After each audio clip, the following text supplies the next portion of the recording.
One of the more interesting matchups that's going to be at play in this one is going to be Chase versus Jalen Ramsey, right? Jalen Ramsey is a guy who will travel sometimes to be with the other team's number one receiver. Not like he's going to do it every snap, but for a good portion he will. Although I also should throw out there that typically the Rams are playing with two safeties deep a lot of snaps, so he typically does have help as well. That's just kind of the way the scheme works. But another thing to mention when talking about Ramsey is he doesn't get beat too often. I mean, the reality is not a lot of guys can get one over on him, and not a lot of guys can get one over on Chase, which is what makes this matchup so fascinating. Jalen Ramsey only gave up 2 catches of more than 25 yards this season.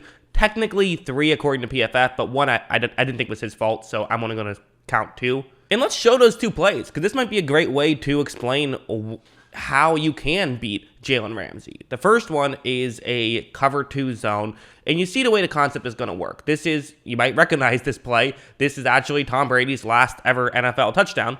That sounds weird to say, but it's going to be a cover 2 zone, and you have Cameron Brate, tight end, running over the middle, and that's actually going to take away the safety deep. So Mike Evans on the sideline, who's running a go route, typically when you do this, you run into double coverage. This is part of why Tampa Bay didn't really throw the ball deep until this play. Watch how right when it begins, you are going to notice that. So Jalen Ramsey, who kind of, at this point does realize he doesn't have safety help, but the safety who's covering Cameron Brate, who I've circled in black, he's all the way over. I mean, he's out of this play. There is no safety help. This is truly a one-on-one matchup, which you can do at times because you figure, hey, Jalen Ramsey is really good. Although, as you see, Mike Evans is able to just get a step on him, and that's all he needs. Brady makes a great throw, and Mike Evans makes the grab, and you certainly can see Joe Burrow and Chase being able to hook up on that kind of stuff as well. I can totally see that happening, for sure. Although, again, you have to notice that if you are doing this, this means that you have to find a way to get a safety out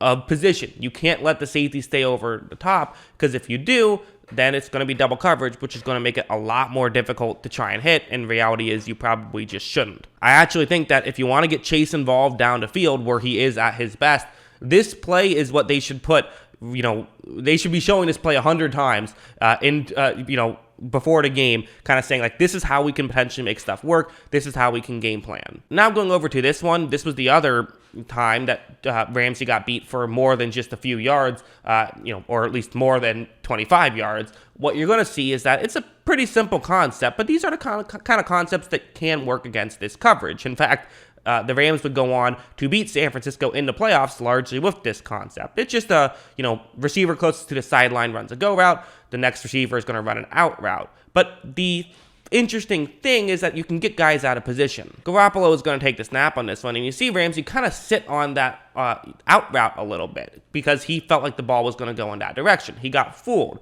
And the second he gets fooled, Garoppolo notices this. As you see, Garoppolo is going to make the throw, and they're able to just get it past Jalen Ramsey. Ramsey still somehow makes the tackle on that one, which is kind of impressive, but those are it. That's how you were able to beat Jalen Ramsey. Either you can get a safety out of position and then beat him over the top, or you just trick him himself. You don't really beat him with skill. You beat him by fooling somebody, whether it's him or whether it's somebody else. But the reality is you don't beat him too much regardless because he's very good. And I do think that probably not the best strategy is to say, oh, we're going to throw in the double coverage even if Jalen Ramsey is there.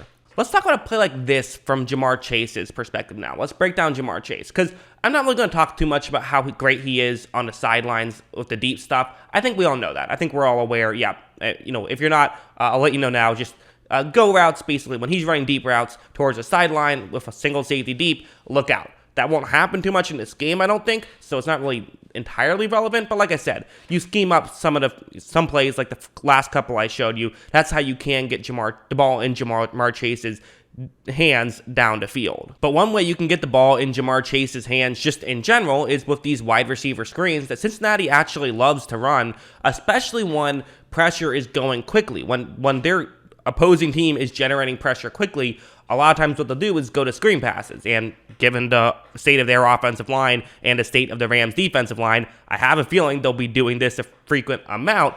And Also, one aspect of it is Ja'Marr Chase can just make magic happen, like what you're going to see on this play, which is, in fairness, it's an all-out blitz, but also watch what happened. As you see, Burrow takes the snap, he hits Ja'Marr Chase, who makes a move in open space. He's so good at making guys miss. He doesn't even need that much space to do it, and he picks up a ton of yards right there. Could have, came close to getting a touchdown right there if there was just a block made down the field. So, great stuff from Ja'Marr Chase. This is what he can do. He is so dangerous with the ball in his hands. But this is another aspect where this matchup gets very interesting. Because on something like this, what's going to happen is that it's going to be a wide receiver screen once again. This time it's, obviously not the Bengals because I'm talking about Jalen Ramsey here.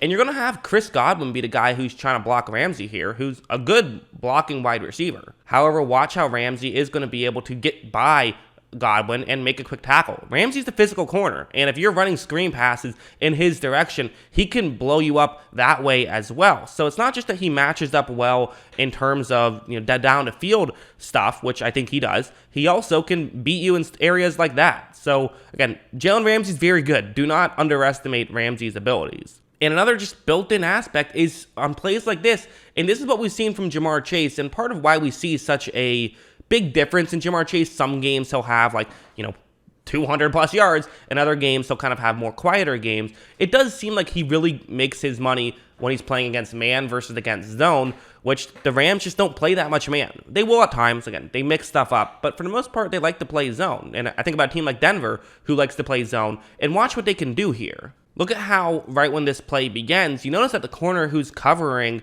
Ja'Marr Chase on this play, look at how far off he is. He's just not getting beat deep. That's what he's going to do. Not get beat deep. Because in zone coverage, you have help over the middle. I mean, just think about it. If you try to throw a deep here, well, now you're throwing it to, yes, a great deep threat, but the corner has an extra, 3 or 4 yards there. So the reality is it's going to be hard to outrun him. Whereas if Chase does cut over the middle, well, that can work and that can get you open to some degree, but you really have to time it perfectly with, threading it in between the linebackers or safeties that are going to be underneath him. This is part of why I think we have seen Ja'Marr Chase get limited a bit at times in this postseason. He's always going to get his yards, but it goes down when you play certain defenses.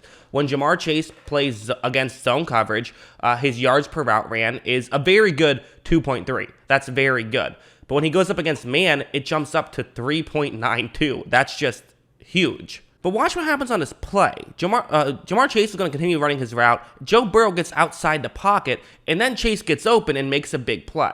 To me, this is how Ja'Marr Chase will have probably his biggest impact in the game, I would assume. I think that this is kind of the X factor here, is on plays where Joe Burrow can get outside the pocket. Basically, the Rams, what they have to tell themselves is, listen, do not give up on these plays, because Joe Burrow gets out of situations that you just don't expect him to. And you just have to understand, you got to keep covering these guys. Burrow will throw the ball sometimes 7 seconds into a play. You have to keep covering. But again, the Rams have an extra week to prepare for that. I think they will. So, all right, going over to my final chart here. This is, again, if this is my first of these videos you're watching, well, thanks for watching. Appreciate it. But the way this chart works is after each one of these preview videos I make, I then go over and give a grade of how I felt for it.